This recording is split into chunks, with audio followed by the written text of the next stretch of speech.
Je ne savais pas que c'était un sujet jeune, j'ai 37 ans, c'est jeune. Donc là, c'est vraiment un problème de santé publique, c'est là.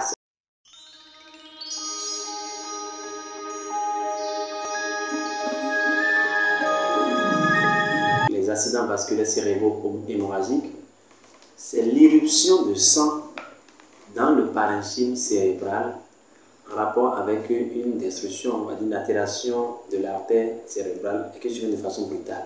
Donc le sang quitte le lit vasculaire et rentre dans le cerveau. Le principal facteur de risque et en même temps la principale étiologie des AVC hémorragiques reste et demeure l'hypertension artérielle chronique.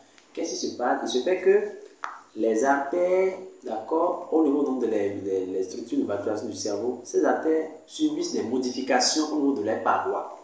Et donc, lorsque les artères continuent par subir cette modification, elles voient leurs parois se fragiliser.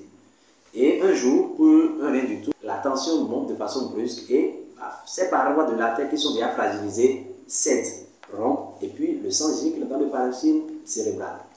En plus de tout ce que les gens peuvent présenter dans les AVC ischémiques, donc la paralysie que l'on peut avoir, les problèmes du langage, les troubles les problèmes de la vision, il y a ce qu'on appelle les signes d'hypertension intracrânienne, puisque c'est le sang qui est dans le parenchyme cérébral et que normalement le cerveau n'est pas fait pour contenir quelque chose d'autre que ce qui est déjà là, le cerveau.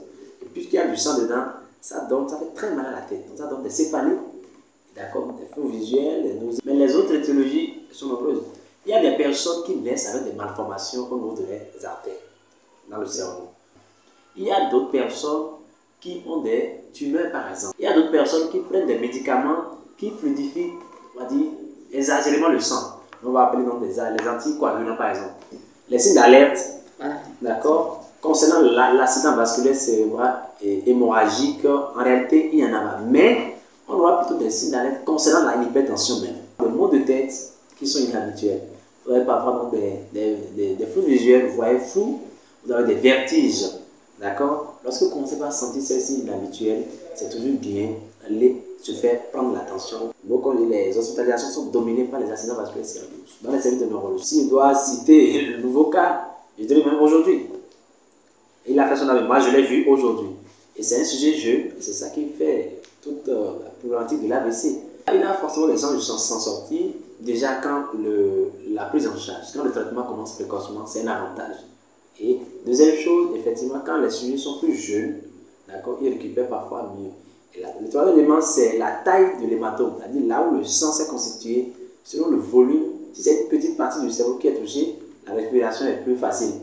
La prévention, et c'est ce qui est important pour ce qui nous concerne, la prévention de l'AVC hémorragique, c'est d'agir sur le principal facteur de risque, la principale étiologie, qui est l'hypertension artérielle. Ça consiste essentiellement par un dépistage précoce. Donc, toute personne, d'accord, bien sûr, toute personne à quarantaine, lorsque vous dépassez la quarantaine, il faut apprendre à se faire prendre attention, ne serait-ce que 2 fois par an déjà, d'accord, pour dépister précocement la tension. Parce que lorsqu'elle est dépistée, on peut la traiter. Maintenant, lorsque vous êtes déjà hypertendu, il ne faut jamais négliger le traitement. Parce que ce à quoi on est souvent confronté, ce que nous apprenons souvent, c'est que lorsque les patients commencent à prendre le médicament et que la tension se normalise, ils se disent guéris, ils abandonnent le traitement. Alors que c'est la prise des médicaments qui normalise la tension.